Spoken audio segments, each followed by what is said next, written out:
In a world just absolutely drowning in information, right? Every new tech promises to change everything. It feels, well, impossible sometimes to cut through all that noise and really get what's going on. How do you actually find the core of what you need to know quickly, effectively, especially with cutting edge stuff? Well, that's exactly why we're here today. We're taking a deep dive into a topic that's not just buzzworthy, it's genuinely reshaping professional fields. Artificial intelligence, specifically AI within legal departments.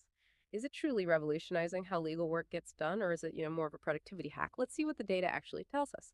Our guide for this journey is a brand new report, pretty anticipated actually, the AI in Legal Department's 2025 benchmarking report. It just came out in June from Counsel and Spellbook. And what's really key here is this isn't just theory, it's data pulled from a survey of 256 in-house legal professionals, all done in Q1 this year, so it's fresh. So our mission for you listening in is pretty clear. We're going to unpack the most important bits from this report. We'll look at which AI tool legal teams are actually using, the benefits they're seeing, some might surprise you, the hurdles they face, and maybe most importantly, what's still kind of missing from the conversation. By the end, you should walk away feeling genuinely well informed, ready for any discussion on AI and legal. Sound good? Sounds great. It's a fascinating area, and this report gives us some solid ground to stand on. Okay, so let's unpack this right away. The current landscape. What's the headline figure? What really jumps out? AI adoption is definitely happening, and it seems to be maturing fast. A solid 38% of legal departments are already using AI tools, and get this, another 50% are actively exploring or considering them. That feels like a huge shift pretty quickly, wouldn't you say? Oh, absolutely. And what's really striking here isn't just the interest, it's the actual use. It's tangible. Among those already using AI, 68%, that's over two-thirds, are doing so daily or weekly. And maybe even more telling, 97% find these tools somewhat or highly effective. So it suggests that once teams get started, they stick with it. They're seeing real practical value. Right. They're using it. But I was struck by this nuance the report brought up about familiarity versus, well, real understanding. Seems like a gap there. Like 59% are somewhat familiar. They've maybe played around with tools but don't fully get them. Only 34% feel very familiar and use them confidently. It feels like a lot of people are still just dipping their toes in the water. That's a really critical point. And it links directly to how well they understand the fundamentals of AI itself. The pattern is similar. You've got 52% reporting a general understanding, 24% just basic awareness, but only 20% feel they have strong or expert knowledge. Yeah. So yeah, there's this disconnect. People are using the tools, but maybe not fully grasping the mechanics, the risks, the full potential. It's a bit like driving a car without knowing much about the engine? Yeah, exactly. So who's leading the charge here? And which tools are they actually using? The report says tech companies are out front. 36% of AI users are in the tech sector. Not a huge surprise there, maybe. But here's where it gets really interesting, I thought. The specific tools. ChatGPT just dominates. A huge 74% of respondents using AI are using ChatGPT. Then you have Microsoft Copilot at 40% and Spellbook at 22%. That really paints a picture of the current ecosystem. What do you make of that ChatGPT dominance versus more specialized legal tools? It's very telling. It suggests that many legal teams are starting with these general-purpose LLMs, right? ChatGPT is great for broad text tasks, quick drafts, brainstorming, summarizing, easy entry point. A specialized tool like Spellbook, though, is likely trained on specific legal data. It's designed for more nuance, more accuracy, especially for things like contract analysis. So ChatGPT's dominance might mean the first wave is more about, let's say, general productivity boost rather than diving deep into high-stakes precision legal work just yet for everyone. Okay, that makes sense. So let's shift a bit. How is AI being used today and what's coming up next, according to the report? Right now, the big ones are contract drafting, review, and analysis. That's leading with 64% adoption. Then legal research at 49% and AI-assisted document translation at 38%. Seems pretty foundational. Exactly.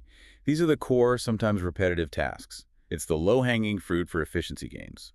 Like we were saying, the immediate value seems focused on internal productivity, not yet the bigger strategic stuff. It suggests an early stage of maturity. And looking ahead, like the next year or two, usage is set to expand quite a bit. Around 32% plan to adopt AI for legal operations and workflow automation. Another 28% for document automation. So moving beyond just content creation towards fixing processes. And it's interesting to see that early kind of growing interest in more autonomous AI, like AI agents. Only 6% use them now, but 12% plan to. And just so listeners know, AI agents are basically AI systems that can do multi-step tasks more independently, interacting with software or data without needing a prompt for every single step. But, the fact that 32% are still not sure yet about future plans, that really highlights how fast this space is moving. People are trying to keep up. Definitely. And just to circle back on effectiveness, because it really stood out, almost 100% of users find their tools effective, 63% somewhat, 34% highly. And that links right to how often they use them. 30% of all respondents use AI daily, another 38% weekly. It's becoming baked into workflows. Right. And while, yes, 24% of everyone surveyed rarely use AI and 8% never do, it's Hmm. important to clarify, among the departments that do use AI, only 9% rarely use it. So the adopters, they seem pretty committed. Once you're in, you're using it regularly. Okay, so they're using it, they find it effective. What about the impact, the ROI? What's the biggest payoff people are seeing? Overwhelmingly, it's efficiency. A huge 83% cited that. Wow, 83%. That's massive. It is. Other big ones are faster contract turnaround times 47% and improved work quality at 34%. Then, a bit less common, but still there, cost savings at 25%, better decision making 23%, improved accuracy 21%. Looking at that list, it really centers on that internal productivity piece, doesn't it? It suggests, again, that early maturity phase, optimizing what they already do rather than maybe fundamentally changing legal strategy just yet. Efficiency is great. It's a powerful first step. But is it the ultimate goal? Are they just doing the same things faster or enabling totally new ways of working? That's the deeper question, I think. And that ties into the value perception. While 38% say their AI tools are definitely worth it, a really big group, 40%, are still not sure yet about the ROI. Seems like many are still trying to figure out if the investment is truly paying off. That's a lot of uncertainty. It really is. And it begs the question, how are they even measuring ROI? The report shows only 7% use formal KPIs like time saved or cost cut. Yeah. Another 6% track qualitative stuff. But, and this is key, 35% have no formal ROI metrics in place at all. And 31% just don't know how it's measured in their department. Well, it's not just a missed opportunity for measurement. It suggests a lot of AI adoption might be happening on faith right now. You could be leaving value on the table, or worse, making bad investment choices if you don't know the real gains or losses. Let's touch on spending then. How much are departments actually putting into this? The report says 26% spend under $100 a month, 11% spend between $100 and $499. Very few, only 9% combined, spend over $2,000 a month. These numbers seem pretty low overall. Does this point to cautious testing or maybe underestimating what's needed for real transformation? That's a great question. The low spend is noticeable.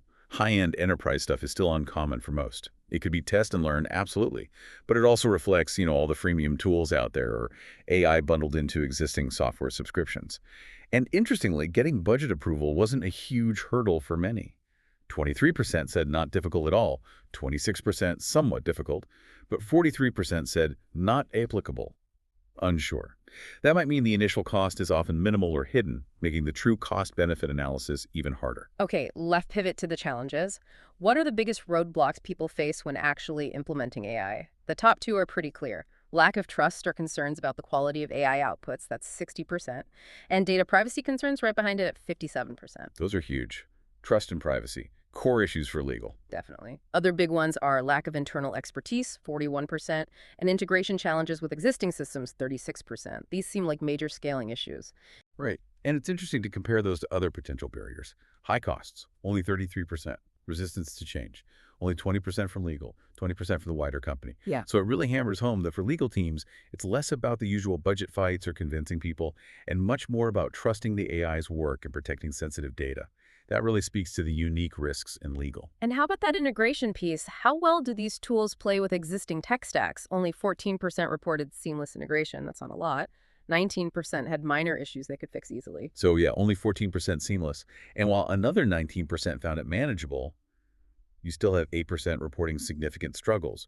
But maybe the most telling number here is the 36% who haven't even tried or needed to integrate yet. It suggests many are still using AI in standalone ways, not yet embedding it deeply into their core systems like document management. Still early days for deep integration, it seems. Okay, moving towards the future and broader concerns. Beyond just implementation hiccups, what are the deeper worries legal pros have about AI? Top of the list, by far, AI making mistakes or hallucinating. 78% are concerned about that. Just to clarify for listeners, AI hallucinations are when the AI confidently states incorrect information or just makes things up. So that reliability fear is huge. And right behind that is data security and confidentiality risks at 74%. Those are really profound concerns, aren't they? And then you also have 45% worried about losing human oversight in legal decisions and 32% concerned about regulatory uncertainty. It all points to this critical need for AI tools that aren't just fast, but demonstrably trustworthy, accurate, and secure, especially in legal where the stakes are so high. So how do they see AI changing the actual role of the in-house lawyer? Well, the majority, 64%, think AI will automate some tasks but won't replace lawyers. It's more about augmentation. That seems to be the prevailing view.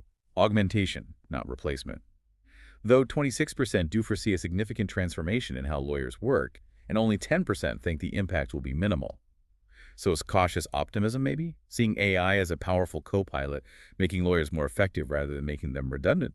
A superpowered lawyer, perhaps. And how much decision-making power should AI have? The overwhelming view, 66%, is that AI should suggest options, but the lawyer stays firmly in control. Another 15% say AI can assist, but the lawyer always has the final say. Yeah, that really draws a clear line in the sand about human oversight. Only a tiny 1% support full AI autonomy in decisions, and 18% are actually opposed to AI having any decision-making role at all. So the consensus is strong. Human judgment remains supreme in legal decisions. That directly addresses those earlier concerns about losing oversight. What about ethics? Are legal departments worried?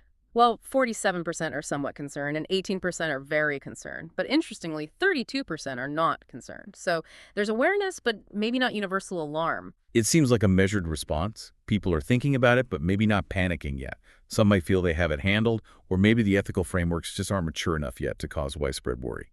And that ties into policies. The picture is mixed. 48% of organizations do have policies for AI use. 26% are working on them.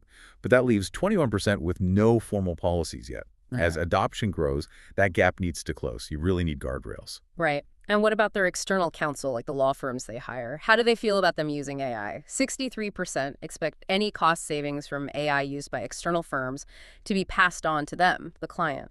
That's a pretty clear message to the market. A very clear signal. Efficiency gains should benefit the client. Okay. And the big question, the one everyone asks, is this all just hype or is it real? 43% are optimistic. 15% even see it as game-changing. So a majority lean positive. But it's not unanimous. 17% are cautiously skeptical, and 13% flat out feel it's overhyped. But here's the really fascinating bit about that skepticism. Even among those who think AI is overhyped, a quarter of them, 25%, use it daily, and another 25% use it weekly. So it really suggests skepticism and actual usage can coexist.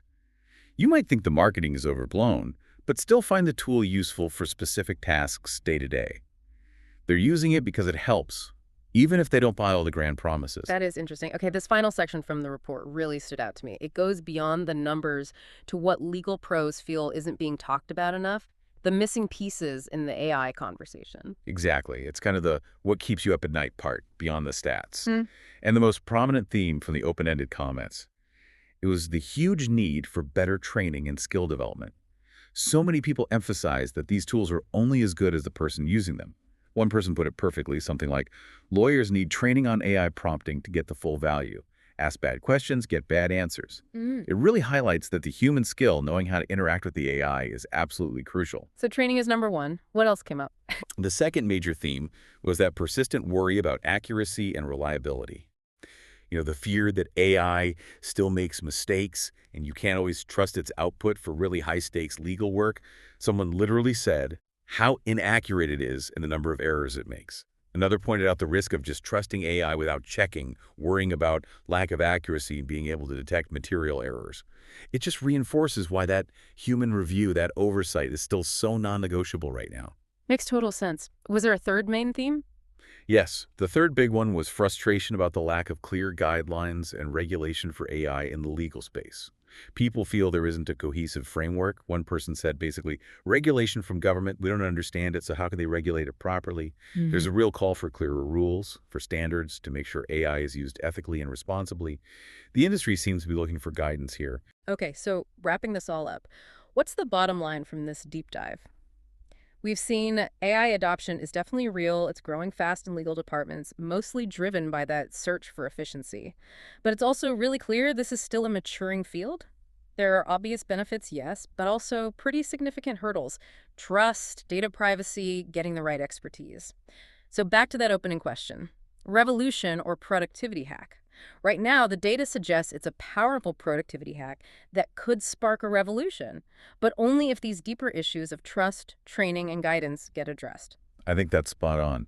The report really reinforces that augmentation view AI helping lawyers, not replacing them. And the conversation absolutely needs to evolve, more focus on training, demanding better accuracy and reliability, and developing those clear, practical regulations. The future isn't AI replacing lawyers, it's probably lawyers who effectively use AI replacing those who don't. So maybe a final thought for you, the listener, to chew on. Given that so many departments are still struggling to define or measure the ROI of AI, what hidden costs or missed opportunities might be lurking there? If you're not formally tracking the impact, what are you missing?